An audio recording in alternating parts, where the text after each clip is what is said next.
Marcus slammed the car boot shut with trembling hands, staring one last time at the mansion gate that would never open for him again. His father's guards had already changed the access code. His credit cards had stopped working at midnight, and the company car he once bragged about now belonged to his younger sister. Inside that house, the man he'd called Dad all his life was rewriting the will that had just thrown all of them into the street. Except Eva. The weight of it sat on his chest, like a block of concrete. The echo of Eva's footsteps inside, her calm voice, her steady strength. It tortured him more than the humiliation of losing everything. He never imagined he would envy his own sister for something as simple as love.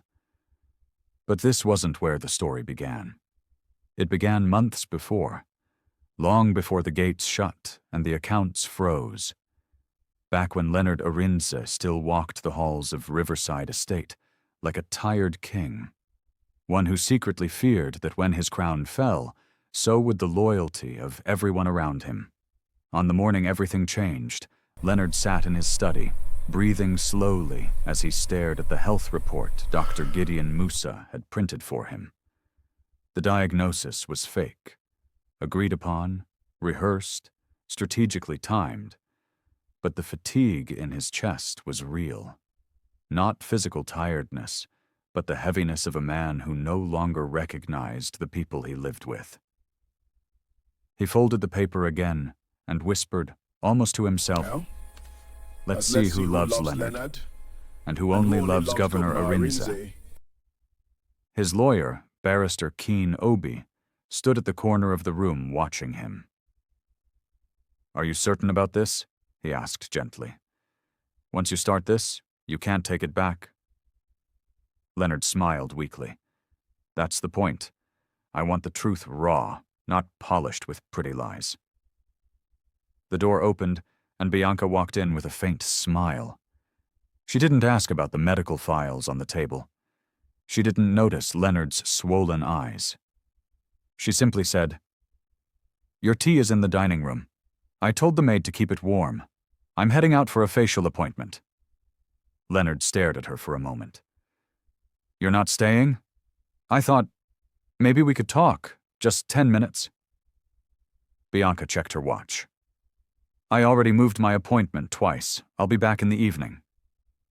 And she left before he could respond. Keen lowered his head. You see why I need this test? Leonard murmured.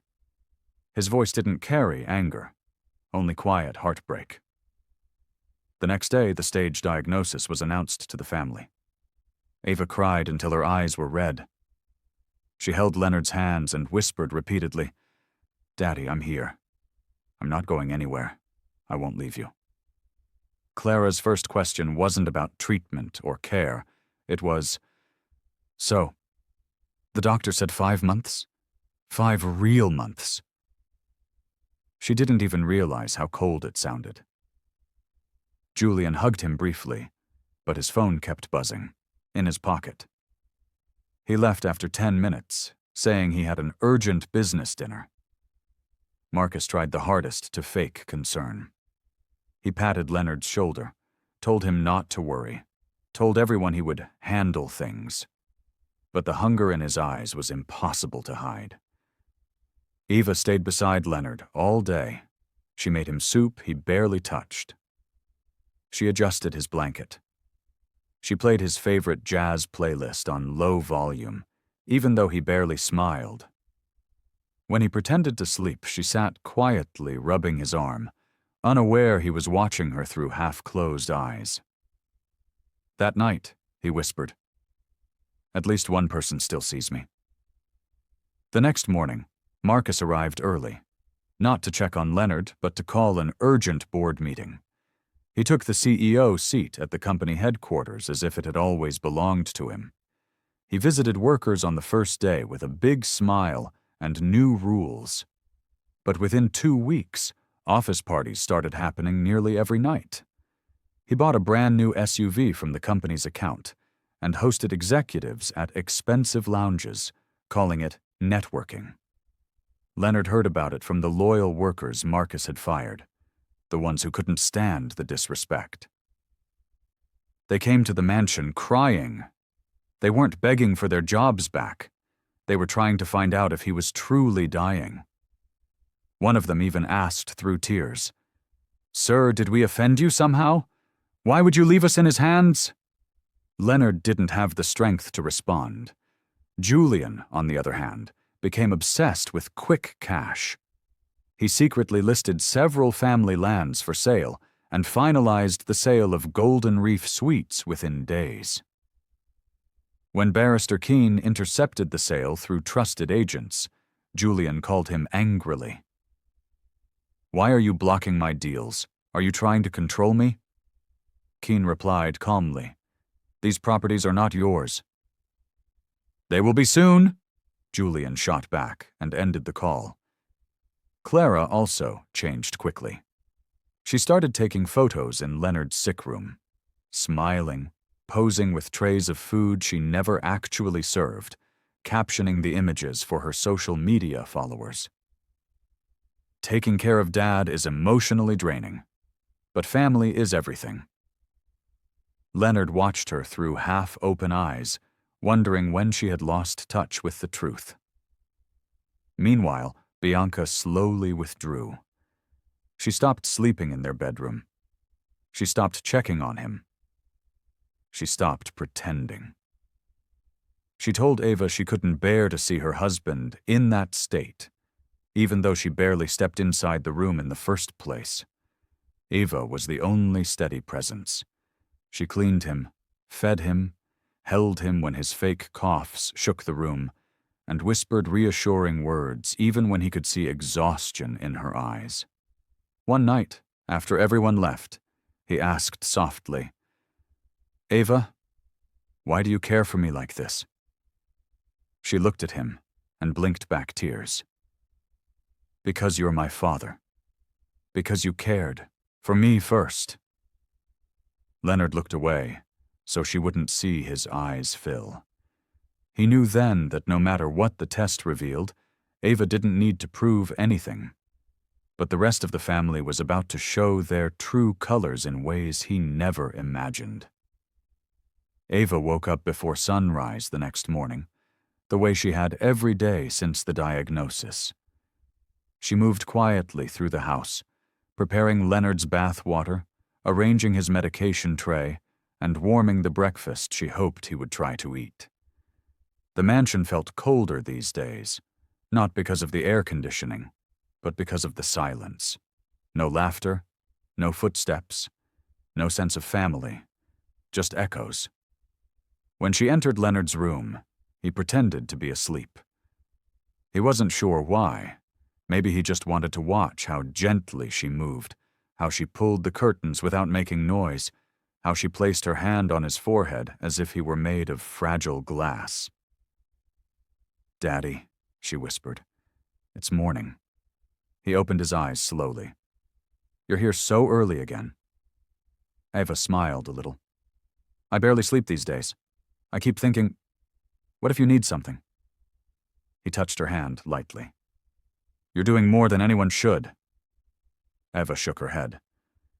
"I'm doing exactly what a daughter should." She paused. "Are you hungry? I made oat porridge, the way you like it." Leonard nodded, even though his stomach churned with guilt. Eva didn't know she was caring for a man who wasn't dying. She didn't know he watched her kindness every day and wondered if his test was too cruel. While Eva helped him sit up, voices erupted downstairs, angry, loud, impatient. Leonard stiffened. Eva looked toward the door, exhausted. "That sounds like your siblings," he said quietly. Eva helped him settle against the pillows before she stepped into the hallway. Marcus, Clara, and Julian were gathered in the living room, arguing so loudly the security guard lingered outside the door with concern. Marcus noticed Ava first. "Where's Dad? We need to talk to him." Ava narrowed her eyes. "About what?" Julian crossed his arms. "The company, Eva. It's collapsing. Investors are pulling out. Marcus needs Dad's signature on some documents. Ava exhaled in disbelief. He's sick. He can barely walk. And you want him to sign business papers? Clara scoffed. Oh, please, Eva. Don't act like we're villains. We're trying to save the entire family from bankruptcy. You caused it, Ava snapped. All of you. Marcus stepped forward angrily. Watch your mouth. No, she said firmly. I won't. Dad was barely diagnosed when you ran off to the office, celebrating your new power. You fired people who served this family for 20 years. Julian is selling properties like he's selling clothes. Clara is wasting money on nonsense. Clara pointed a finger in Eva's face. Be careful. Ava didn't flinch. No, you be careful, because the man upstairs loves all of you more than you deserve. The room fell silent for a moment. Even Marcus seemed unsure how to respond. Finally, Julian cleared his throat and said, Just tell him we need him. Ava crossed her arms. You need his signature. You don't need him. She turned and walked away before they could reply. When she entered Leonard's room again, he asked quietly, Are they fighting? They're always fighting, she whispered, sinking onto the chair beside him. They don't even ask how you're feeling. Leonard touched her arm. Sit with me for a moment. She did. He studied her face, the weariness beneath her eyes, the sadness she tried to hide. You're too young to carry this kind of burden, he said softly. Eva shook her head. If I don't carry it, who will? Your siblings. They only care about the business, Eva said, her voice breaking slightly. I don't think they even see you anymore. Leonard's heart twisted. They see what they want to see. He reached for her hand. But you see me. Eva swallowed deeply, blinking back tears. I just want you to get better. Leonard wanted to tell her everything in that moment. The truth, the lie, the plan, but he held it back. Not yet. He needed the full picture. He needed the truth to reveal itself completely, even if it hurt. Later that afternoon, Barrister Keene arrived with files tucked under his arm. Marcus, Clara, and Julian waited in the living room like vultures. Bianca descended the staircase slowly, well-dressed as usual, holding her phone like it was the only thing that mattered. Keene glanced around the room, disappointed by their expressions. Where is Eva? He asked. Clara rolled her eyes. Probably upstairs massaging Dad's feet. She never leaves his side. Julian smirked. She's acting like she's already the widow. Bianca shot him a disapproving look, but it didn't reach her eyes. Keene cleared his throat. Your father asked me to gather you here. Marcus immediately perked up. To discuss the will? Keene stared at him. There is no will. The room exploded. Julian jumped to his feet. What do you mean there's no will? He's dying. Clara grabbed Marcus's arm. Marcus, do something. Marcus's voice shook with anger. How can a man like Leonard Arinze not have a will? Keene folded his arms. He trusted you. All of you. He believed his children would manage things peacefully. Marcus scoffed. Well, that was foolish. Eva had just reached the bottom of the staircase and froze. Clara turned to the lawyer. So what happens if he dies without a will? Everything goes to his legal next of kin, Keene said calmly, which is his wife. Every head in the room turned toward Bianca. She blinked slowly, stunned for a full 5 seconds. Then her lips curled into a small, victorious smile she tried to hide. Marcus lost it. No way, she'll destroy everything, Julian shouted. Dad wouldn't want that. Clara screamed. This is madness. Eva stepped forward. Can you all hear yourselves? Dad is still alive. You're planning his death around the dining table. Bianca lifted her chin slightly. I'm his wife. If anything happens, the law is the law. Marcus slammed his fist on the table. Don't get too comfortable, Bianca. This house belongs to all of us. Bianca tightened her jaw. We'll see about that. Kana raised his voice. Enough. The only thing your father asked for is peace for his remaining days. Instead, you are tearing this home apart. The room spiraled into shouting again. But upstairs, Leonard heard every word. He closed his eyes as a single tear escaped, because the test was working and failing, all at once. Eva rushed upstairs as the shouting grew louder, her heart pounding with frustration and shame. She wanted to shield Leonard from every argument, every cruel word thrown downstairs. When she slipped into his room, Leonard was sitting up slightly, staring at the wall as though he had seen every betrayal carved into it. He didn't look at her at first. His voice was low, trembling. They were fighting again. Eva sat beside him, cheeks flushed with anger. I'm so sorry, Daddy. They're being ridiculous. They're talking about wills and inheritance as if you're already gone. Leonard finally turned to her. His eyes were red. I heard your sister say the moment I close my eyes, she'll... He stopped, swallowed hard. I didn't think it would be this bad. Eva reached for his hand gently. Don't think about them. Think about getting better. He tried to smile, but it faltered. What if I don't get better? Eva squeezed his hand firmly. You will. And even if you don't, you won't go through anything alone. I promise. For a moment, Leonard let himself lean into her reassurance. He'd expected disappointment from his family, but the speed of their change, it was worse than he imagined. Their greed was naked, their selfishness louder than truth. And through it all, Eva shone like a flame in a dark room. A few hours later, while Eva washed Leonard's uniform shirts in the laundry room, Bianca slipped into his room silently. She didn't touch him. She didn't sit. She just stood there, arms crossed, staring at him like he was a problem she had avoided too long. Leonard opened his eyes when he sensed her presence. Bianca? She cleared her throat.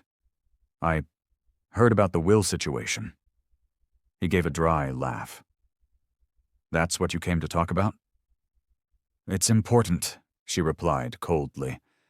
Marcus thinks you're being irresponsible. Julian is furious. Clara is panicking.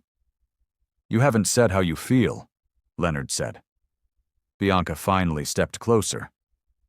I feel like I need clarity. If something happens to you, am I expected to take care of this family alone? Because I need to know what I'm preparing myself for. Leonard stared at her, stunned. Bianca, this is the first private conversation we've had in weeks, and this is what you want to discuss? She didn't look ashamed. I just want to know what to expect. He shook his head slowly. You didn't ask about my pain, or about my fears, or if I needed anything. I've been overwhelmed, she answered defensively. No, Leonard whispered. You've been absent. Bianca lifted her chin. Don't make it sound like I'm the villain. I've been dealing with a lot. Leonard looked away. What exactly have you been dealing with, Bianca? She hesitated. For a moment she almost looked guilty, but she quickly masked it with her usual calm detachment. We'll talk later, she said quickly and walked out before he could question her further. Leonard lay back, his chest aching, not from sickness, but from truth. Bianca had already left him in her heart. By evening, Marcus returned with a folder full of documents demanding Leonard's signature. Eva blocked him in the hallway. No, she said firmly. Marcus clenched his jaw. Move. I said no. He's tired. He can barely sit up. You are not forcing business decisions on him. Marcus stepped closer, lowering his voice. Ava, stop acting like you're the mother of this house. Someone has to, because the actual mother doesn't care, Ava snapped. Marcus exhaled sharply. You're so naive. You think love will run this family? Keep your emotions to yourself and stop interfering. Ava said nothing. She only watched him march upstairs, her stomach tight with fear. He stepped into Leonard's room with determination. Dad, we need your signature. Immediately. Leonard looked at him with tired eyes. Bring it tomorrow. No, Marcus insisted. It has to be today. Why? Leonard asked sharply. Marcus hesitated, then said, Investors are threatening to leave. We need new approval for the fragrance line you rejected earlier. Leonard's face tightened. I rejected it because it's a reckless idea. It will drown the company further. You won't be here to see the losses, Marcus blurted without thinking. The room went silent. Leonard stared at him, heart breaking. Is that what you're waiting for? Marcus looked away. That's not what I meant. Eva entered the room just in time to hear Leonard whisper, Marcus, leave. But Dad. Leave, Leonard repeated, and the tremor in his voice finally made Marcus obey. Eva watched Marcus walk out, his expression dark and furious. When he was gone, Leonard broke. Tears rolled down his cheeks silently, like he had no strength left to hide them.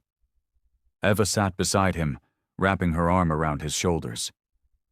It's okay, Daddy. I'm here.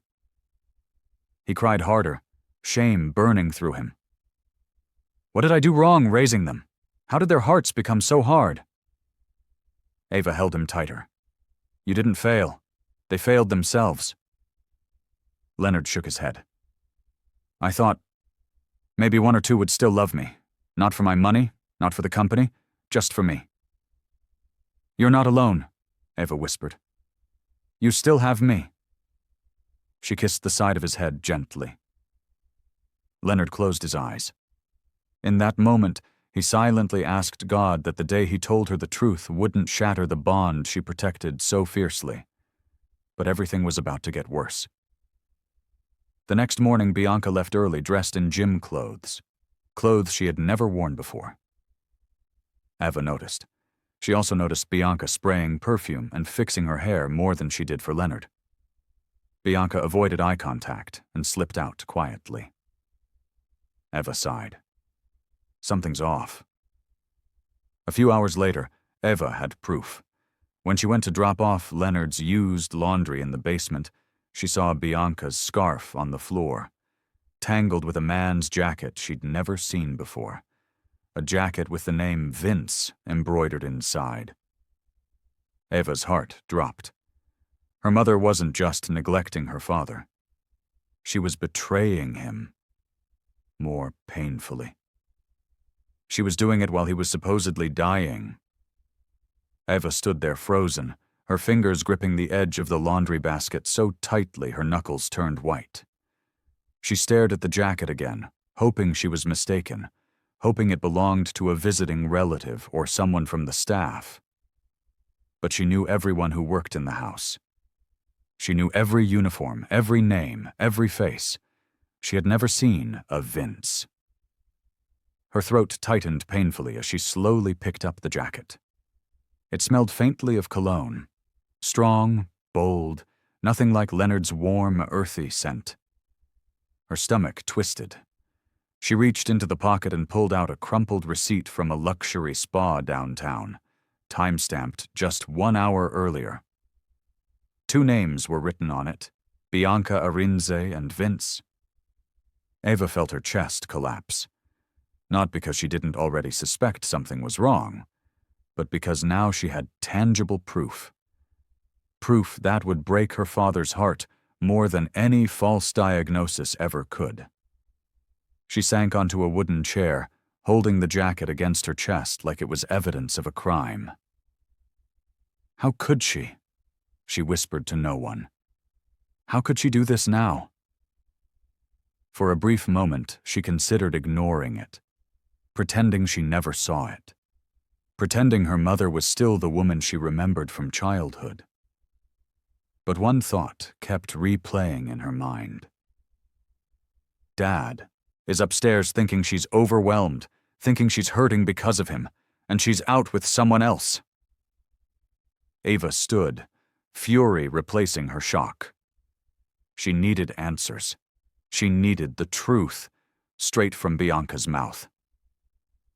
When Bianca returned that afternoon, humming lightly and still wearing the perfume she'd never worn for her husband, Eva was waiting at the base of the stairs. Bianca slowed when she saw her. "Why are you standing there like a guard dog?" Eva held up the jacket. "Where was this?" For a moment, Bianca's face drained of color. Then she forced a laugh. "Why are you going through people's things? That's very disrespectful." Eva stepped closer. "Is it yours?" Bianca hesitated for half a second too long. "Of course not." "Then whose is it?" Eva asked, voice trembling with anger. Bianca looked away. "A friend's." "A male friend?" "Eva, stop this nonsense." "No," Eva snapped, her voice sharp like broken glass. "Tell me the truth." Bianca's eyes hardened. "Even if it belongs to someone I know, what business is it of yours?" "Because Dad is sick," Eva cried. "He thinks you're grieving. He thinks you can't bear to see him weak. But you're out there." Her voice cracked. "You're out there with another man." Bianca took a slow breath. "Lower your voice." "You're cheating on him," Eva whispered, like the words themselves tasted bitter in her mouth. Bianca rolled her eyes. "You're being dramatic." Eva stepped forward. "Does he know?" Bianca slapped her. The sound echoed through the living room like a crack of thunder. Eva froze, her cheek burning, her heart pounding. She stared at her mother in disbelief. Bianca's voice was low and cold. "You will never speak to me like that again. Whatever I choose to do with my life is my decision." Eva whispered, "You're destroying him." Bianca scoffed. "He's already dying." "Stop saying that," Eva shouted, tears burning her eyes. "You didn't even ask the doctor one question, not one. You didn't hold his hand. You didn't pray with him. You just left." Bianca sighed with annoyance, flicking her scarf onto the couch. "Eva, you're young. You don't understand marriage. You don't understand sacrifices." "What sacrifice?" Eva demanded. "What part of marriage allows you to bring another man's jacket into the house while your husband is upstairs fighting for his life?" Bianca's jaw clenched. "I'm done talking to you." She turned to walk away, but Eva grabbed her wrist. "You cannot bring him here. Not ever." Bianca pulled free. "You don't control me." "He cannot step foot into this house again," Eva said, her voice shaking with fury and fear. "I won't let you humiliate Dad that way." Bianca stared at her daughter for a long moment. "If you know what's good for you," she whispered, "stay out of my personal life." She walked upstairs, her heels clicking against the marble floor, leaving Eva trembling and breathless in the quiet house. Eva wiped her tears quickly and went to Leonard's room. She had to compose herself before knocking. When she entered, Leonard lifted his eyes weakly. "Everything okay?" Eva forced a smile. "Yes, Daddy. Everything's fine." "Are you sure?" he asked quietly, noticing the redness around her eyes. Eva took his hand gently. "I'm here. That's all that matters." Leonard nodded slowly, unaware of the storm swirling outside his door. For the next few days, Eva kept her distance from Bianca, unsure whether to confront her again or wait for the right moment to expose the truth. She watched her mother slip in and out of the house with new clothes, new perfumes, new energy. She watched her siblings pick fights with each other over money, properties, cars, anything they could still grab before the inevitable. But the breaking point came 3 nights later. Eva walked into the house after picking up medication from the pharmacy, and the moment she opened the door, she froze. Vince was standing in the living room, tall, muscular, smiling like he owned the place, and Bianca was pouring him a drink. Eva's mouth fell open. What is he doing here? Bianca grinned like a teenager caught sneaking out. Relax, he's just helping me with some things. Vince smirked. Evening. Eva's chest filled with rage so sharp she thought she might scream. Are you insane? Dad is upstairs. Bianca waved her off. He's sleeping. Eva stormed toward Vince. Get out. Vince raised both hands calmly. Hey, I don't want trouble. Then leave, Eva growled. Now. Bianca stepped between them. Eva, stop being childish. You're bringing your lover into Dad's house? Eva shouted. Have you lost your mind? Bianca's face hardened. This is my house, too. Eva's voice broke. Then act like it. Leonard's door opened upstairs, and his weak voice floated down the stairs. Eva? Eva spun toward the stairs, panic flooding her chest. She didn't want him to see Vince. Not like this. Daddy, stay in your room, she called. But he was already stepping out, slowly, confused, holding onto the railing for support. Bianca's eyes widened. Go, now, she hissed at Vince. Vince slipped out the back door just in time. Leonard reached the bottom of the stairs, slowly, breathless. Why are you shouting? Eva hurried to him and guided him back to the sofa. Nothing, Daddy, just something stupid. Leonard looked around the room. Was someone here? Eva swallowed hard. Just the plumber. She didn't want to lie to him, but she also couldn't break him with the truth. Not yet.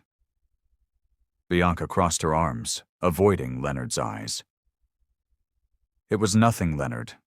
Don't stress yourself. Leonard studied her, sensing her discomfort, sensing the shift in energy he couldn't yet explain. But before he could speak, the front door swung open violently. Marcus stormed in, followed by Julian, followed by Clara, and the look on their faces said something terrible had happened. Dad, Marcus said breathlessly, the company, it's collapsing. Leonard felt his heart drop, and the storm truly began. Marcus didn't wait for an invitation. He marched straight toward Leonard, still breathless, his shirt slightly untucked as if he'd run all the way from the car. Julian looked pale and jumpy, and Clara's makeup was smudged from crying. The 3 of them stood together like a broken army, desperate and terrified. Leonard leaned back on the sofa, Eva hovering protectively beside him. What's happening? He asked quietly. Marcus blew out a shaking's breath. Dad, we're in trouble. Serious trouble. Julian paced back and forth, rubbing his palms against his jeans. The fragrance line flopped. The investors want their money back. The board is threatening to vote us out. And Clara burst into tears before he could finish. The bank froze our credit line. They said the company's financials look unstable. Leonard inhaled slowly. He had predicted something like this, but not so soon. Not this fast. How did it decline so quickly? Julian answered first. Every word rushed. Marcus overextended the company with these crazy parties and sponsorships. And then I tried to balance things by selling land, but the deals backfired. And the hotel sale... Eva turned toward him sharply. You sold Golden Reef Suites without telling anyone. Julian avoided her gaze. I needed cash flow. Clara wiped her tears. And because of the sale, whispers started in the business world. When people think the Arinci family is liquidating, they panic. They pull out. Marcus glared at Julian. You started the panic. Julian pointed a finger at him. You started the downfall. Clara suddenly screamed. Stop yelling. Everything is falling apart, can't you see? Leonard closed his eyes. The weight of their voices pressed against his skull. So what you're telling me, he said softly, is that the company I built with my bare hands is crumbling because all of you were too greedy and too blind to manage it responsibly. Marcus opened his mouth, but couldn't speak. Julian stopped pacing. Clara lowered her head. Bianca watched silently from the far corner, arms crossed, not saying a single word of comfort. Eva rested her hand on Leonard's shoulder. Daddy, don't stress. Just breathe. Marcus finally spoke, his voice cracking. Dad, we need your authorization to sell some properties. If we sell the estates in Abaya and the land near the airport, we can recover some of the losses. Leonard's eyes narrowed. Those properties are part of your inheritance, your grandfather's legacy. Julian snapped impatiently. Dad, there won't be an inheritance if everything collapses. Eva stepped forward. Stop pressuring him. Marcus exploded. Eva, enough! You're not part of the company. You don't understand business. Eva's voice rose. I understand responsibility. Something you clearly don't. Marcus stepped toward her aggressively. You think staying at home nursing him makes you superior? You think your tears run a company? Eva didn't back down. At least I didn't destroy it. Julian grabbed Marcus's arm to pull him back. Calm down! Clara sobbed louder. Please, everyone stop! Leonard struggled to stand, and Eva quickly held him steady. Please, she begged, don't get up. But Leonard pushed her hand away and rose slowly, using the armrest as support. He faced his children, his grown children, who looked smaller than they ever had. His voice shook, but not from weakness, from disappointment. I gave each of you a piece of my heart, he said, a piece of my legacy. But the moment you thought I might die, you stopped seeing me as your father. Marcus shook his head. That's not true. It is, Leonard whispered. You want documents, you want money, you want property, you want control, but none of you want me. Eva swallowed hard and looked away, tears stinging her eyes. Leonard turned to Marcus. You fired workers who served your grandfather, men who carried this family when we had nothing. Marcus lowered his head, guilt finally cracking his pride. Leonard faced Julian. You sold hotel property for quick cash like a gambler. You risked everything. Julian's voice trembled. I was trying to fix Marcus's mess. Leonard looked at Clara. You spend money like the world is ending, but you don't invest in anything that builds value. Clara sobbed uncontrollably. I'm sorry, Dad. I didn't know it was this serious. Finally, his gaze moved to Bianca. She stiffened. What? She asked coldly. Leonard said nothing. Silence itself was the condemnation. Bianca looked away with clenched teeth. He took a shaky breath. You have all failed me. Marcus whispered. Dad, please don't say that. But Leonard continued. If I sign those papers, I won't be saving the company. I'll be saving your egos, your wrong decisions, your irresponsible hearts. And I won't do it. Clara gasped. So you're just going to let everything fall apart? Leonard shook his head. If I'm dying, then let it fall. Maybe destruction is the only language some of you understand. Marcus took a step forward. Dad, enough, Leonard shouted, and everyone froze. His voice echoed through the mansion.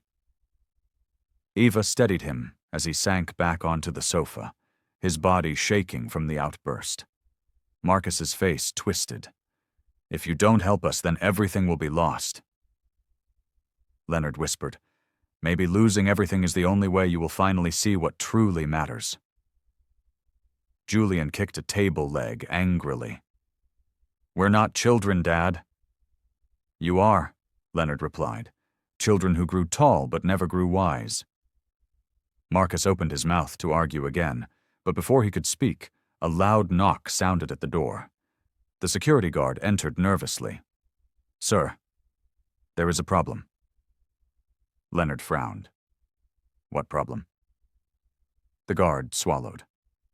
The extended family is here, about 20 of them. They heard about your condition. They came to see you. Bianca's face turned to stone. No, send them away. Eva looked shocked.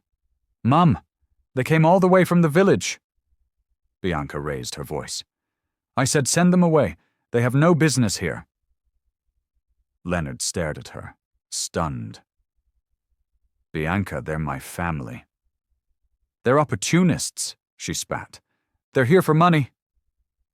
Eva took a step toward her mother. Not everyone is like you. Bianca glared at her with venom. Leonard stood again, this time with anger keeping him upright. Let them in! Bianca snapped. Leonard, I am your wife. And they are my blood, Leonard cut in. And until I take my last breath, I decide who enters this house. The guard nodded and hurried out. Bianca stormed upstairs, furious. Eva watched her go, heart heavy.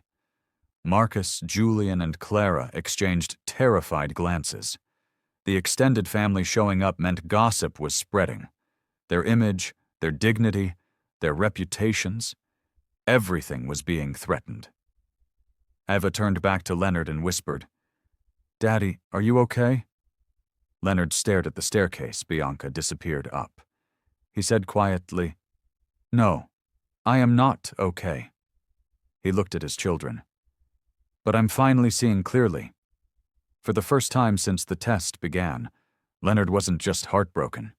He was angry, and that anger was about to change everything. The living room grew louder as the extended family filed into the mansion. Uncles, aunties, cousins, people Leonard hadn't seen in months, but who still cared enough to come. They greeted him with teary eyes, warm hugs, prayers whispered into his hands. They held him the way family used to hold him before wealth made everyone cautious, calculating, or distracted. Eva watched her father soften for the first time in weeks. He was exhausted, yes, but the presence of people who weren't asking him for signatures, documents, or approval soothed something inside him. Aunt Nkem knelt by his feet. Leo, my brother, you didn't even tell us. We heard from neighbors. Why hide such a thing? Leonard swallowed hard. He didn't expect the lump in his throat. I didn't want to be a burden. Her eyes filled with tears. Burden, Ki. You carried us for years. Let us carry you now. Those words pierced him. Not because she meant them in any manipulative way, but because they reminded him that somewhere out there, outside the walls of his mansion, people still loved him as a person. Marcus, Julian, and Clara stood in the corner awkwardly. They didn't know how to act. Half of them resented the visitors, the other half feared they were losing control of the situation. Extended family meant more opinions, more eyes, more moral witnesses to their selfishness. Then came the part they didn't expect. One by one, the relatives shared memories. Leo, remember when you paid my son's school fees for 3 years? Do you remember when you built that borehole in the village during the drought? You helped us when nobody else could. Your heart is big, bigger than your wealth. Leonard felt tears creeping into his eyes, not because of pride, but because it had been so long since he heard genuine gratitude. Eva knelt next to him and rubbed his back. See? You're loved. Truly loved. He nodded slowly. I forgot what this felt like. Across the room, Julian whispered to Marcus. This is getting out of hand. If these people influence him, we'll lose everything. Marcus muttered. Just keep quiet for now.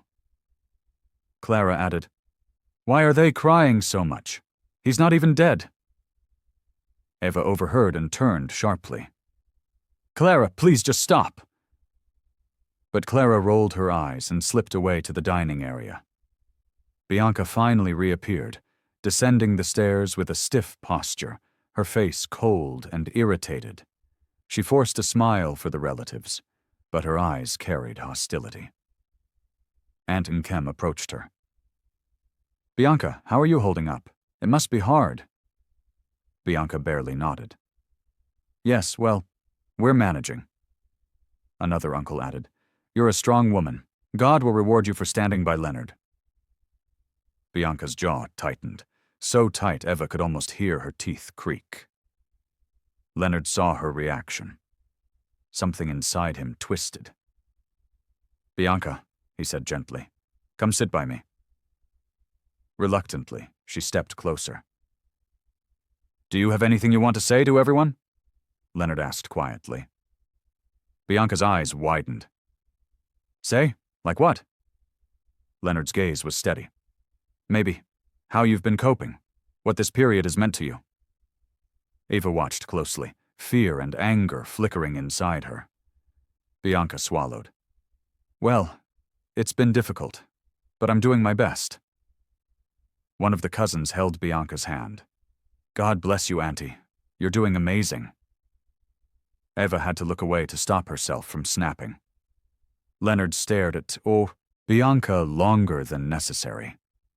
Something in his eyes suggested he knew pieces of the truth now. The tension between them was no longer subtle. It was cracking the air. After a while, Leonard grew tired, and Eva helped him back to his room. The extended family remained in the living room talking and praying, while Marcus and the others hid in the kitchen trying to salvage their public image. As soon as Eva closed Leonard's bedroom door, he spoke. Eva, something is wrong with your mother. Eva froze. Daddy! She couldn't even pretend today, he whispered.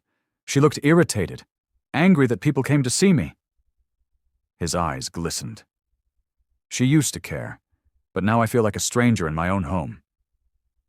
Eva sat beside him, took a slow breath, and made a decision.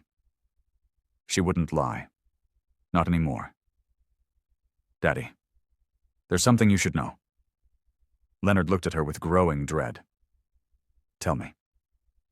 She hesitated, then pulled the jacket from the laundry basket, the one she'd been hiding for days. Leonard stared at it. What is this? Eva's voice shook. It belongs to someone called Vince, Mum's gym instructor. I found it downstairs. She brought him into the house when you were sleeping. Leonard stared at the jacket for a long, long time before he whispered, No. Eva blinked away tears. Daddy, I didn't want to tell you, but I couldn't watch her keep hurting you. Leonard's breaths turned shallow. His hand trembled as he traced the embroidered name. She brought him here? Eva grabbed his shoulder gently. Please don't get worked up. Please. Leonard leaned back, eyes filling until the tears slipped out. I trusted her. All these years. I trusted her. Eva rubbed his hand firmly. I'm so sorry. He didn't speak for several minutes. When he did, his voice was barely a whisper. Take me to the village. Eva frowned. What? Leonard turned to her with a look she had never seen before. Broken, tired, emptied. Take me home, Eva. I don't want to spend what's left of my life under this roof. Not with these people, not with her. Eva clasped his hand tightly. Okay, Daddy. I'll take you. That same night, after everyone had gone to bed, Eva quietly packed Leonard's clothes into a small suitcase. She called Barrister Keene, who agreed immediately to help. And before dawn, they placed Leonard gently in the car. As Eva turned on the ignition, Leonard whispered, Don't wake your mother. Eva stared ahead, jaw clenched. I won't. They drove out of Riverside Estate in silence. For the first time in months, Leonard breathed freely. Eva watched him through the rearview mirror, seeing him calm. A deep, tired calm. As they crossed the last highway leading toward Umunzi Hills, Leonard whispered, "Thank you." Eva blinked away tears and smiled softly. "I'll take care of you, Daddy. I promise." Neither of them knew it yet, but the journey they were on would soon flip the entire story upside down and reveal truths that none of them were prepared for. The road to Umunzi Hills wound like a quiet snake through the fields. The further they drove from the city, the smaller the houses became, the fewer the cars, and the softer Leonard's face looked. The tension around his eyes loosened. His shoulders didn't slump with the same heaviness. It was as if every kilometer peeled away a layer of suffocation. Eva drove carefully, glancing back often. "Are you tired?" Leonard's gaze was on the trees flying past. "I'm breathing." She smiled a little. "That's a good start." They arrived at the village just as the sky was turning orange. Children ran beside the car, laughing, pointing, shouting, "Governor! Governor! He's back!" Word traveled faster than the car itself. When Eva parked in front of the old family house, villagers were already gathering. The compound smelled of dust and wood smoke. It felt like another world. Mama Ciniere, one of the older women who had practically helped raise Leonard, shuffled forward, wiping her hands on her wrapper. "Leo," she said, her voice cracking, "you didn't tell us you were sick." Leonard tried to stand on his own, but staggered, so Eva quickly supported him. "I didn't want to disturb anyone," he murmured. "You are not a disturbance," she scolded softly, cupping his face. "You are our son. Since when did sons become disturbances?" Some of the younger men helped them carry his bag inside. Mama Ciniere fussed over him, adjusting the pillows, pulling back the curtains, opening the window to let in fresh air. Eva watched, her chest tightening. "Thank you, Mama." Mama Ciniere patted her cheek. "You have done well, my daughter. You didn't abandon him like the others." Eva looked down. "I couldn't." Later that evening, after Leonard had eaten a little yam and vegetables, more than he'd eaten in days, Eva stepped outside to breathe. The stars were sharper in the village. The air was cooler. There was no traffic noise, no ringing phones, no clinking glasses from Marcus's parties. Just crickets, soft voices. Home. Papa Iz, the village herbalist, approached her, his walking stick tapping the ground. "So this is the famous Eva," he said, with a small smile. "Leonard's shadow." Eva chuckled weakly. "People talk too much." "They don't talk enough when it comes to the truth," he replied. "Your father asked to see me." She nodded and led him inside. Papa Iz examined Leonard like a man reading a familiar book. He checked his pulse, looked into his eyes, pressed gently on his chest, asked a few quiet questions. Then he sat back and frowned thoughtfully. "You are weak, yes, but this is not a man with 5 months left." Eva's heart thumped. She glanced at Leonard, who stared at the ceiling. "Are you sure?" she asked. "I have seen many men on the edge," Papa Iz said. "Your father is not there yet. Something else is going on here." Silence filled the room. Eva looked from the herbalist to her father. "Daddy," she whispered.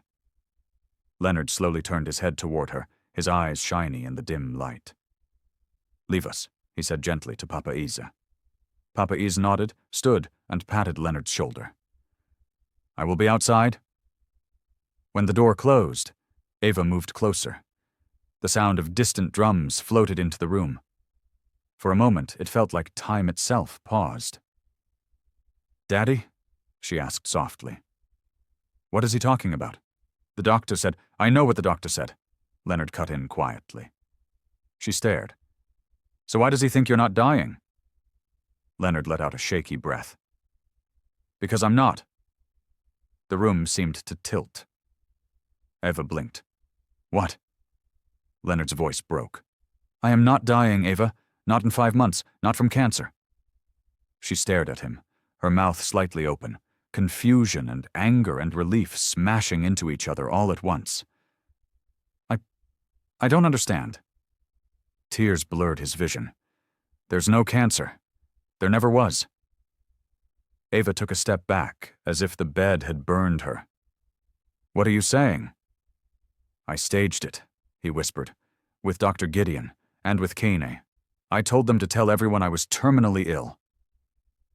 Ava's heart hammered in her chest. You lied? He nodded, unable to meet her eyes. I needed to know. Know what? She asked, voice shaking. Who cares about you? Who loves you? You needed to see us scramble and cry and break before you could see? His face crumpled. I needed to see who would stay. Ava's throat closed. Her legs went weak, but she refused to sit. So all these nights, I've been crying myself to sleep thinking you were leaving me. All those prayers, all the fear, were for a lie? He flinched. Not a lie. A test. Don't call it that, she choked out. Don't make it sound noble. He covered his face with his hands. I didn't want to hurt you. I never meant for you to suffer like this. But you did, she whispered. You watched me fall apart. You watched everyone's reactions like we were lab rats. I watched my children show me the contents of their hearts, he said quietly. And only one of them stayed, Ava. Only you. Tears slid down her cheeks silently. I would have stayed without the drama. All you had to do was tell me you were scared. You didn't have to pretend to be dying for me to prove I love you. He dropped his hands and looked at her, guilt etched into every line on his face. You're right. You're absolutely right. I was wrong to drag you into this, underestimated how much it would cost you. I thought you were strong enough to handle it. I'm not strong, she said. I just love you. That simple sentence broke him more than any insult ever could. He reached out his hand. Come closer.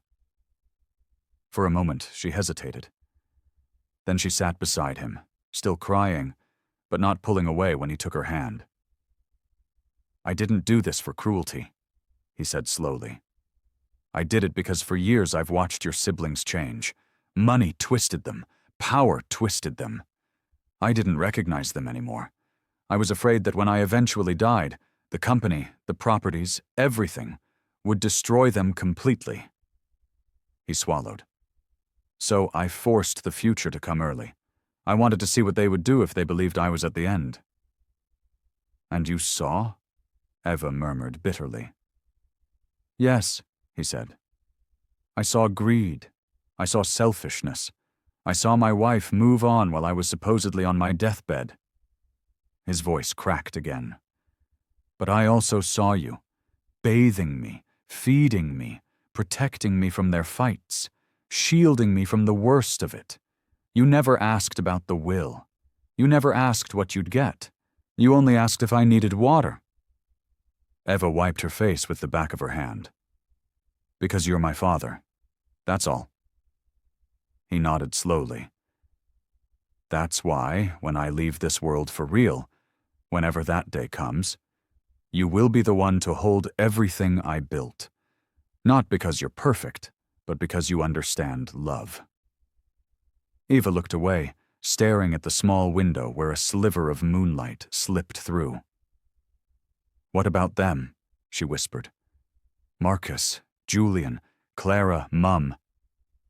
They chose themselves, Leonard said. I gave them a chance. They chose greed, betrayal, indifference. I can't trust them with my legacy. Silence settled again, heavy but honest. Eva finally sighed. So what happens now? Leonard squeezed her hand. Now, I get stronger. I let this place heal me. I clear my mind. And when I'm ready, we go back. Back, she repeated. Yes, he said, eyes darkening with resolve. I won't die running away to the village while they tear my world apart. I will go back to that house standing. I will look them in the eye, and I will speak the truth. Ava studied his face. There was no weakness in it now, just pain and steel. And when they know, she asked softly, when they find out there was no cancer, no deadline, no death? His expression hardened. Then they will finally understand that love is not a performance, and they will live with the consequences of how they treated me when they thought they had nothing to gain. Eva took a deep breath. The anger in her chest hadn't faded, but it had shifted. It now had a direction. She nodded. When you're ready, I'll drive you back. He gave her a tired smile. You really are my shadow. Someone has to walk behind you, she replied gently, to remind you you're not alone. That night, while Leonard slept more peacefully than he had in months, Ava lay awake on a thin mattress beside his bed. Her heart was heavy, confused, torn between betrayal and relief. He was not dying. But the man she loved had broken her trust to test everyone else. She turned on her side, watching his chest rise and fall. Whatever storm awaited them back in Riverside Estate, she knew one thing. She would walk through it with him, even if it meant watching her family fall apart for real. When Leonard finally felt strong enough to return to Riverside Estate, the village had already changed him. His shoulders were steadier. His eyes held a quiet fire. The softness that heartbreak carved into him was still there, but something new had grown around it. Resolve. And Ava walked beside him, no longer just a caretaker, but a witness to truth. They drove back at dawn, the rising sun painting the sky gold as if blessing their journey. Leonard rested his head against the window, watching the city emerge again. Busy, loud, familiar yet colder than he remembered. Eva glanced at him. Are you scared? He shook his head slowly. I'm ready. She reached over and squeezed his hand. I'm with you. By the time they passed the gates of Riverside Estate, the guards rushed forward in shock. One of them whispered, Sir, you look stronger. Leonard managed a small nod. Thank you. Inside the mansion, the sound of raised voices hit them like a slap. Marcus was shouting. Julian was pacing. Clara was crying. And Bianca sat on the sofa, scrolling through her phone like nothing else mattered. The moment Marcus saw Leonard, he froze. Dad? Julian blinked. How are you standing? Clara gasped. Daddy, you look... Bianca stood up slowly, confusion knitting her brow. Leonard? Leonard didn't speak. He walked past all of them and sat in the center of the living room, resting both hands on his walking stick. The house fell silent. Not out of respect, out of fear. Eva stood behind him, chin raised, ready to face whatever came. Leonard's voice was calm but cold. Sit. Marcus obeyed first. Julian followed. Clara wiped her tears shakily. Bianca hesitated, then sat down, crossing her legs with forced confidence. Leonard scanned their faces one by one. For months, he began, I watched all of you show me who you truly are. Clara looked confused. Dad, what are you talking about? Leonard continued as if she hadn't spoken. I was ill, weak, helpless. And in that weakness, I expected love. I expected family. Instead, I saw greed, abandonment, betrayal. I watched my business fall because of irresponsible decisions. I watched properties get sold behind my back. I watched my home turn into a place of chaos. Marcus swallowed hard. Dad, we were under pressure. We thought... You thought I was dying, Leonard finished for him, and you acted accordingly. Julian ran a hand through his hair. We didn't mean... You meant every single thing you did, Leonard said, his voice sharper now. And I watched all of it, every selfish decision, every argument, every disrespect. Clara burst into tears. I'm sorry. I didn't know... Leonard held up a hand, silencing her. Save your tears. They are late. Bianca leaned forward. Leonard, darling, you're overreacting. They're just children. Stressed children. Leonard turned his head toward her. And you? What excuse do you have? Bianca froze. What? Your gym instructor, Leonard said quietly. Your driver. Your Vince. The room went still. Clara stopped crying. Julian stopped pacing. Marcus's jaw dropped. Bianca's face drained of color, then flickered with a forced smile. I don't know what you're talking about. Don't insult my intelligence, Leonard replied. You brought another man into this house, into my home, into the place we built together. She rose to her feet. You have no proof. Leonard's gaze never wavered. Sit down. Bianca remained standing, trembling slightly. Leonard, Sit down, he repeated, louder this time. She sank into the sofa like a puppet whose strings had been cut. Leonard exhaled. I pretended to be on my deathbed, and I watched all of you fail except one. He looked at Eva. Eva's eyes stung, but she held her father's gaze steadily. She bathed me, fed me, cried with me, protected me. She did not ask about the will. She did not ask what she would inherit. She didn't even ask for a thank you. Marcus shifted uncomfortably. Dad, please don't turn this into favoritism. Leonard laughed, a cold, humorless sound. Favoritism? You think this is favoritism? This is reality. He picked up a stack of files from the table beside him. Barrister Keene had already delivered them the day before. Leonard opened the top file. His voice was steady.